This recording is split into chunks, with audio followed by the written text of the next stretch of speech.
Hello दोस्तों, नमस्कार। आप सभी का स्वागत है मेरे यूट्यूब चैनल में। और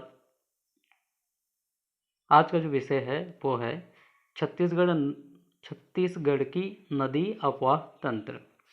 और मैं ये बताना चाहता हूँ कि इससे बहुत सारे प्रश्न जो है, चाहे वो सीजी व्यापम हो चाहे वो सीजी पीएससी हो, इसमें पूछा जाता है।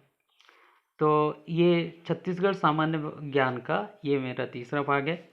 और इससे जो भी जानकारी है मैं आप लोगों के साथ साझा कर रहा हूँ। उम्मीद है ये वीडियो आपको पसंद आएगा। तो चलिए शुरू करते हैं।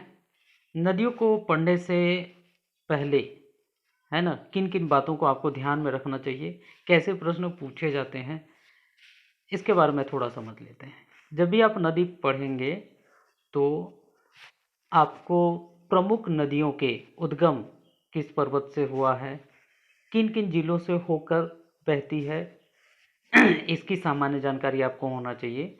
उन प्रमुख नदियों की सहायक नदी कौन कौन सी है, और यदि नदी पर कोई बांध बना है तो उसकी जानकारी आपको होना चाहिए।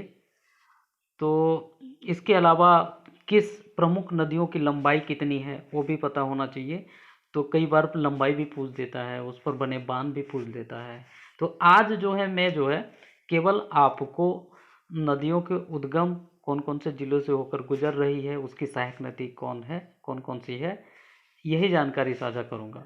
किसी नदी पर बने हुए बांध और साथ ही साथ जलप्रपात भी, और उसकी लंबाई कितना है क्या है, उसको एक लिस्ट बना के फिर एक दूसरे वीडियो में हम लोग पढ़ेंगे। तो चलिए शुरू करते हैं। छत्तीसगढ़ की नदी अपवाह तंत्र। अपवाह तंत्र मतलब क्या होता है, जिसमें एक बड़ी नदी में कई बहुत सारी छोटी नदियाँ आपस में मिल जाती हैं, और बड़ी नदी और छोटी नदी मिलकर जो एक तंत्र बनाती हैं उसे कहते हैं अपवाह तंत्र। और उनके तंत्र बनाने से जो क्षेत्र कवर होता है उसको बोलते हैं अपवाह क्षेत्र बोलते हैं। तो छत्तीसगढ़ की नदी अपवाह तंत्र को मुख्य रूप से हम लोग 5 भागों में बांटकर पढ़ सकते हैं। तो इसमें सबसे बड़ा जो अपवाह तंत्र है वो है महानदी अपवाह तंत्र, 56% लगभग है। उसके बाद दूसरे नंबर पे है गोदावरी नदी अपवाह तंत्र, जो कितना परसेंट है, 28% है। सोन गंगा नदी अपवाह तंत्र कितना है, 13% है। ब्राह्मणी नदी अपवाह तंत्र जो मात्र केवल 1% है। नर्मदा नदी अपवाह तंत्र 0.55% है। तो अपवाह तंत्र के हिसाब से यदि हम बांटें तो इसको कितने भाग में बांट सकते हैं, 5 भागों में। तो सभी अपवाह तंत्र के बारे में कुछ और जानकारी देख लेते हैं। तो मैं छोटी अपवाह तंत्र से शुरू कर रहा हूं। तो सबसे पहला है नर्मदा नदी अपवाह तंत्र। तो नर्मदा नदी अपवाह तंत्र क्या है, ये सबसे छोटी अपवाह तंत्र है जो केवल 0.55% ही है। अब नर्मदा नदी निकलती कहाँ से है, नर्मदा नदी निकलती है मध्य प्रदेश के अमरकंटक से निकलती है। और आपको पता होना चाहिए कि नर्मदा नदी भारत की ऐसी नदी है जो पश्चिम की ओर बहती है, पूर्व से पश्चिम की ओर बहती है, एकमात्र नदी है जो पूर्व से पश्चिम की ओर बहती है। तो इस नदी में कौन कौन सी नदियां हैं जो आकर छत्तीसगढ़ की नदियां हैं जो नर्मदा नदी में मिल जाती हैं, तो वो 2 नदियां हैं, एक है बंजर और दूसरा है ताड़ा। बंजर और ताड़ा नदी कवर्धा से निकलती हैं और नर्मदा नदी में मिल जाती हैं, ये उसकी सहायक नदी है। ठीक है। तो परीक्षाओं में कई बार पूछता है कि छत्तीसगढ़ की ऐसी कौन सी नदी है जो पश्चिम की ओर बहती है, तो पश्चिम की ओर बहने वाली नदी कौन सा है, बंजर नदी।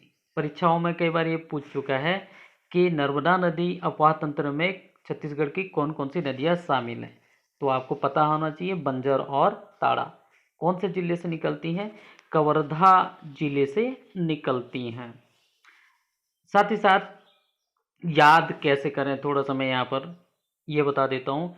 कवर्धा जिला है ना, कवर्धा जिला में छत्तीसगढ़ में सबसे कम वर्षा होती है। क्यों होती है, क्योंकि मैकल पर्वत श्रेणी है, वृष्टि छाया प्रदेश में आता है, पहाड़ के ठीक नीचे बसा हुआ है, जिसके कारण वहाँ पर वर्षा नहीं हो पाता है। इसलिए वहाँ पर क्या होगा, बंजर होगा, बंजर होगा और क्या होगा, ताड़ के वृक्ष उगेंगे। तो जब भी आपको बंजर और ताड़ याद आएंगे तो क्या याद आना चाहिए आपको, कवर्धा। और मतलब सीधी सी मतलब है कि बंजर और ताड़ नदी कहाँ से निकलेंगी, कवर्धा से, और कहाँ जाके मिलेंगी, नर्मदा नदी में। तो ये था नर्मदा नदी अपवाह तंत्र। यहाँ पर थोड़ा लोकेशन देख लेते हैं, कवर्धा कहाँ पर है, यहाँ पर। और यहाँ से अमरकंटक से क्या निकलती है, नर्मदा नदी निकलती है। और यहाँ से कौन कौन सा नदी, एक तो हुआ गया आपका बंजर, और दूसरा नदी कौन सा, ताड़ा। बंजर और ताड़ा ये दोनों नदियाँ किस में मिल जाते हैं, नर्मदा नदी में मिल जाती हैं। एक ओर से अमरकंटक की ओर से नर्मदा नदी निकलती है, और दूसरी ओर से कौन सा है, सोन नदी निकलती है।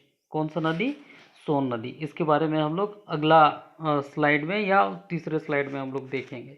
तो अमरकंटक से दो नदियाँ निकलती हैं, एक ओर से नर्मदा, दूसरी ओर से कौन सा, सोन नदी। तो यहाँ पर नर्मदा नदी अपवाह तंत्र का पूरा क्लियर हो गया। नर्मदा नदी अपवाह तंत्र छत्तीसगढ़ के सबसे छोटी अपवाह तंत्र है। कौन कौन सी नदियाँ मिल जाती हैं, बंजर और ताड़ा नदी मिल जाती हैं। कहाँ से निकलती हैं, कवर्धा से निकलती हैं। चलिए अगले पर देखते हैं। अगला है ब्राह्मणी नदी अपवाह तंत्र। ब्राह्मणी नदी अपवाह तंत्र का छत्तीसगढ़ के अपवाह क्षेत्र का लगभग कितना परसेंट है, 1% है। इसकी जो सहायक नदी है वो है कौन सा है, संक नदी है। संक नदी का जो उद्गम स्थल है वो गुमला जिले से हुआ है। गांव का नाम क्या है, लुपुट पाट, लुपुंग पाट, लुपुंग पट गांव से निकली है। और संख नदी और जसपुर जिला, जो छत्तीसगढ़ का जसपुर जिला है, इसके बॉर्डर बनाते हुए उड़ीसा में प्रवेश करती है। लगभग छत्तीसगढ़ और झारखंड के बीच 50 किलोमीटर का सीमा रेखा बनाती है। तो ये याद रखना है आपको। ऐसी कौन सी नदी है जो छत्तीसगढ़ और झारखंड के बीच सीमा रेखा बनाती है, तो वो याद रखना है आपको, संख नदी है ना। और जो संख नदी है वो झारखंड से निकलती है, छत्तीसगढ़ के सीमा रेखा बनाते हुए उड़ीसा, उड़ीसा मतलब 3 जिलों से होकर, नहीं 3 राज्यों से होकर गुजर रही है। और वो किस में मिल जाती है, कोयल नदी से मिल जाती है। जब संख और कोयल नदी आपस में मिलते हैं तो उसका नाम बदल जाता है। किस नाम से जाना जाता है उसको, ब्राह्मणी नदी कहलाती है। ठीक है। तो ब्राह्मणी नदी अपवाह तंत्र में आपको छत्तीसगढ़ की कौन सी नदी है या कौन सा सीमा रेखा बना रही है, तो वो है संख नदी, है ना। तो लगभग कितना परसेंट इसमें शामिल हो रहा है, 1% शामिल हो रहा है। तो ये याद रखिए। चलिए नेक्स्ट पढ़ते हैं। ब्राह्मणी नदी ये है जसपुर, और जसपुर यहाँ से संख नदी ऐसे बहती है। इधर क्या है, उड़ीसा है। तो ये याद रखना है, कौन सी नदी है, ये संख नदी है। नेक्स्ट में चलते हैं। सोन गंगा नदी अपवाह तंत्र। जैसा कि मैंने आपको बताया था, सोन नदी अमरकंटक के एक ओर से नर्मदा नदी और दूसरे ओर से सोन नदी ऐसे बहती है। ठीक है। तो इसको सोन गंगा, इसको सोन गंगा नदी अपवाह तंत्र क्यों बोलते हैं, क्योंकि सोन नदी जो है गंगा नदी से जाकर मिल जाती है ना। तो छत्तीसगढ़ की ऐसी कौन कौन सी नदियां हैं जो सोन नदी से मिल जाती हैं, ये ये हम लोग देखेंगे। गोपद, बनास, नेउर, रिहंद, कन्हार नदी। यह छत्तीसगढ़ का तीसरी बड़ी अपवाह तंत्र है। कौन सा, सोनगंगा नदी अपवाह तंत्र, जो कुल अपवाह क्षेत्र का कितना परसेंट है, मात्र 13% है। ठीक है। और इसकी सहायक नदियाँ कौन कौन सा है, गोपद, बनास, नेउर, रिहंद और कौन सा है, कन्हार। चलिए लोकेशन देख लेते हैं। कोरिया से, कोरिया से 3 नदी, 3 नदी है ना। कौन कौन सा, गोपद, बनास और कौन सा, नेउर। 3 नदियाँ, कोरिया से 3 नदी निकलती हैं और ये कहाँ मिल जाती हैं, सोन नदी में। कौन कौन सा है, गोपद, बनास, नेउर।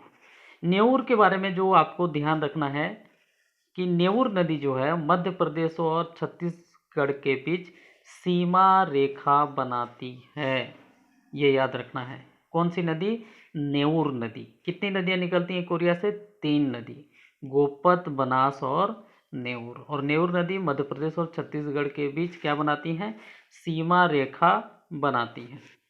ठीक है। उसके बाद सरगुजा के छुरी उदयपुर मतिरिंगा, यहाँ पर है सरगुजा, छुरी उदयपुर मतिरिंगा की पहाड़ी से निकलती कौन सा है, रिहंद नदी निकलती है। कौन सी नदी निकलती है? रिहंद नदी निकलती है, और वह कहाँ मिल जाती है? सोन नदी में मिल जाती है। रिहंद नदी उत्तर प्रदेश में, वहाँ पर एक बांध है रिहंद पर, जहाँ पर गोविंद बल्लभ पंत सागर का जलाशय का निर्माण हुआ है। तो ये आपको याद रखना है। एक दूसरी नदी है जो सोन नदी से मिल जाता है, प्रमुख नदी है, वो है कन्हार नदी। वो कहाँ से निकलती है? जसपुर से। और जसपुर से निकलकर वो कहाँ मिल जाता है? सोन नदी से मिल जाता है। सोन नदी से मिल जाता है। दूसरा चीज़ आपको ये ध्यान रखना है, कन्हार नदी कहाँ से निकलती है? कन्हार नदी जसपुर के बगीचा के बखोनी चोटी से निकलती है, और जसपुर और बलरामपुर दोनों जिले से गुजरते हुए सोन नदी से मिल जाती है। रिहंद नदी कौन कौन जिले से होकर गुजरती है? सरगुजा, सूरजपुर और बलरामपुर। दूसरा और जो फैक्ट बात है कन्हार नदी के बारे में, वो है कन्हार नदी छत्तीसगढ़ और झारखंड के बीच सीमा रेखा बनाती है। तो सीमा रेखा वाला 2 क्वेश्चन यहाँ से बन जा रहा है। मध्य प्रदेश और छत्तीसगढ़ के बीच सीमा रेखा बनाने वाली नदी कौन सा है? नेऊर। मध्य प्रदेश और झारखंड के बीच सीमा रेखा बनाने वाली कौन सी नदी है? कन्हार।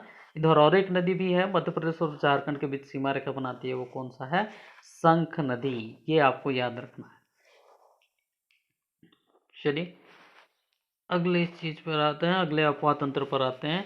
तो यहाँ पर 3 नदी अपवाह तंत्र हम लोग पढ़ चुके। अब चौथा हम लोग पढ़ने जा रहे हैं। चौथा है गोदावरी नदी अपवाह तंत्र। ये छत्तीसगढ़ की सबसे दूसरी बड़ी नदी अपवाह तंत्र है, जो लगभग कितना परसेंट कवर करता है? 28%, 28% ये कवर करता है। गोदावरी नदी अपवाह तंत्र की सबसे प्रमुख सहायक नदी है इंद्रावती नदी, इसके अलावा सबरी नदी, इसके अलावा बाघ नदी, जो छत्तीसगढ़ से निकलती है। तो यहाँ पर सबसे पहले हम लोग बात करेंगे इंद्रावती नदी की। तो इंद्रावती नदी की प्रमुख सहायक नदियाँ जो छत्तीसगढ़ से निकलती हैं, उसके बारे में हम लोग देखेंगे। इंद्रावती नदी कहाँ, इसका उद्गम स्थल कहाँ है, कहाँ से इसकी उत्पत्ति हुई है? तो ये उड़ीसा के मुंगेर जिले से हुआ है, मुंगेर पर्वत से हुआ है, और जिले का नाम क्या है? कालाहांडी, है ना। उड़ीसा के मुंगेर पर्वत से हुआ है, कालाहांडी जिला उड़ीसा से हुआ है। और छत्तीसगढ़ के 3 जिले बस्तर, दंतेवाड़ा और बीजापुर होते हुए ये जो है क्या है? बहती है। इसकी जो प्रमुख सहायक नदियां हैं, कोटरी है, निबरा है, गुडरा है, बोडिंग है, नारंगी है, दाईं ओर से, है ना। और जबकि बाईं ओर से संखिनी, डंकिनी, चिंता बाबू, ताल, पेरू, ये सब उसकी सहायक नदियां हैं। यहाँ से देखते हैं, जो उड़ीसा के मुंगेर पर्वत से निकलते हुए बस्तर, दंतेवाड़ा, बीजापुर होते हुए ये जो है बहती है, 3 जिलों से होकर बहती है। तो उसकी जो आसपास की नदियां होंगी, वो स्वाभाविक बात है वो किस में मिलेंगी? इंद्रावती नदी पर मिलेंगी। तो यहाँ पर कोंडागांव से 2 नदियां निकलती हैं। कौन कौन सा? एक तो है नारंगी और दूसरा कौन सा? बोडिंग। एक नारंगी है और कौन सा है? बोडिंग। 2 नदियां हैं, नारंगी और बोडिंग, कोंडागांव से निकलती हैं। और किस में मिल जाती हैं? ये इंद्रावती में मिल जाती है। नारंगी नदी कोंडागांव पर स्थित है। दूसरा, आप कैसे याद करेंगे नारंगी और बोडिंग को? तो सिंपल सा मैं एक वो बता दे रहा हूँ, ट्रिक बता दे रहा हूँ। जो को नाम है बुरी, को मतलब कोंडागांव, ना मतलब नारंगी, में को छोड़ दीजिए, और बोरिंग मतलब कि बोर्डिंग। तो आपको ये याद रहेगा कि क्या है? नारंगी और बोर्डिंग नदी कहाँ से निकलती है? कोंडागांव से। दो नदियाँ यहाँ से मिल जाती हैं। उसके बाद नारायणपुर से 2 नदियाँ हैं, है ना। कौन कौन सा? एक तो निबरा और एक कौन सा है? गुडरा। निबरा और गुडरा कहाँ से निकलती हैं? नारायणपुर से। और किस नदी में मिल जाती हैं? इंद्रावती नदी में। और एक नदी है जिसको बोलते हैं हम लोग कोटरी नदी। कोटरी नदी भी किस में मिल जाती है? इंद्रावती नदी में। कोटरी नदी को परलकोट नदी भी कहा जाता है, ये आपको याद रखना है। कोटरी नदी का उद्गम स्थल कहाँ है? राजनांदगांव से हुआ है, राजनांदगांव जिले से हुआ है, तो ये याद रखना है। तो ये दाईं ओर से, इंद्रावती के दाईं ओर से कौन कौन सी नदियाँ मिल रही है? कोटरी नदी, फिर आपका निबरा, गुडरा, नारंगी और कौन सा है? बोडिंग, ये यहाँ से निकल रही है। अब बाईं ओर से कौन कौन सी नदियाँ जो इंद्रावती नदी में मिल रही है? तो वो दंतेवाड़ा में संखिनी और डंकिनी नदी, संकिनी और डंकिनी के संगम स्थल पर कौन सा मंदिर है? दंतेश्वरी का मंदिर है। दंतेश्वरी का मंदिर की स्थापना किसने की थी? अन्नमदेव ने की थी, ये आपको पता होना चाहिए। चिंता बाबू और तालपेरू नदी कहाँ मिल जाती है? बीजापुर से निकलती हैं, जो इंद्रावती नदी में मिल जाते हैं। तो बाईं ओर से मिलने वाली नदियाँ कौन कौन से हैं? चिंता बाबू, तालपेरू और फिर कौन सा है? संखिनी और संखिनी डंकिनी। तो ये आपको याद रखना है, ठीक है। तो ये था इंद्रावती नदी की सहायक नदियाँ, जो आपको याद रखना है, याद रहेगा। इसके बाद हम लोग बात करते हैं सबरी नदी। सबरी नदी की यदि मैं बात करूं, कहाँ है?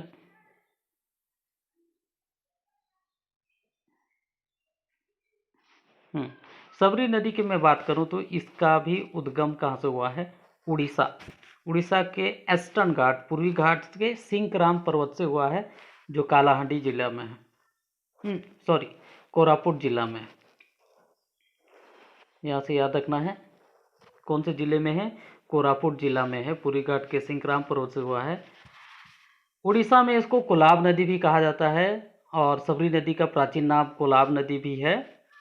छत्तीसगढ़ की कौन कौन सी नदियां हैं जो सबरी नदी से मिल जाती हैं? वो है कांगेर और मुनगाभार नदी, जो बस्तर से निकलती हैं और सबरी नदी से मिल जाती हैं। सबरी नदी छत्तीसगढ़ और उड़ीसा के बीच क्या बनाती हैं? सीमा रेखा बनाती हैं, बॉर्डर बनाती हैं। साथ ही साथ ये याद रखना है कि सबरी नदी में जल परिवहन की सुविधा है। छत्तीसगढ़ की ऐसी कौन सी नदी है जिसमें जल परिवहन की सुविधा है? तो वो एकमात्र नदी कौन सा है? सबरी नदी है। तो प्रमुख तथ्य आपको कौन कौन से ध्यान रखना है? सबरी नदी का उद्गम स्थल कहाँ है? दूसरा, कौन कौन से जिले से होकर जा रही है? तो वो बस्तर है, और कौन सा है? सुकमा है। तीसरा, कौन कौन सी उसके सहायक नदियाँ हैं जो छत्तीसगढ़ से निकल रही हैं? वो कांगेर और मुनगाभार है। उन किसके किसके बीच सीमा रेखा बना रही हैं? छत्तीसगढ़ और उड़ीसा के बीच सीमा रेखा बना रही हैं। और क्या याद रखना है आपको? जल परिवहन की सुविधा कौन सी नदी में है? तो वो कौन सा है? सबरी नदी से है। और एक नदी है बाघ नदी, जो राजनांदगांव से निकलती हैं, और वैनगंगा जो मध्य प्रदेश से निकलती हैं, उस नदी से मिल जाती हैं। और वैनगंगा किसकी सहायक नदियां हैं? गोदावरी की सहायक नदियां हैं। क्या याद रखने का है खास बात? बाघ नदी जो है महाराष्ट्र और छत्तीसगढ़ के बीच सीमा रेखा बनाती हैं, ये आपको याद रखना है। महाराष्ट्र और छत्तीसगढ़ के बीच क्या बनाती है? सीमा रेखा। तो ये परीक्षा में कई बार पूछा है। तो बाघ नदी सीधे सीधे किस में मिल रही है? वैनगंगा से, और वैनगंगा किससे मिल रही है? गोदावरी से। तो इस तरह से ये राजनांदगांव से निकलकर वैनगंगा से मिलती है। और याद रखना है, महाराष्ट्र और छत्तीसगढ़ के बीच सीमा रेखा कौन कौन सी नदी बनाती है?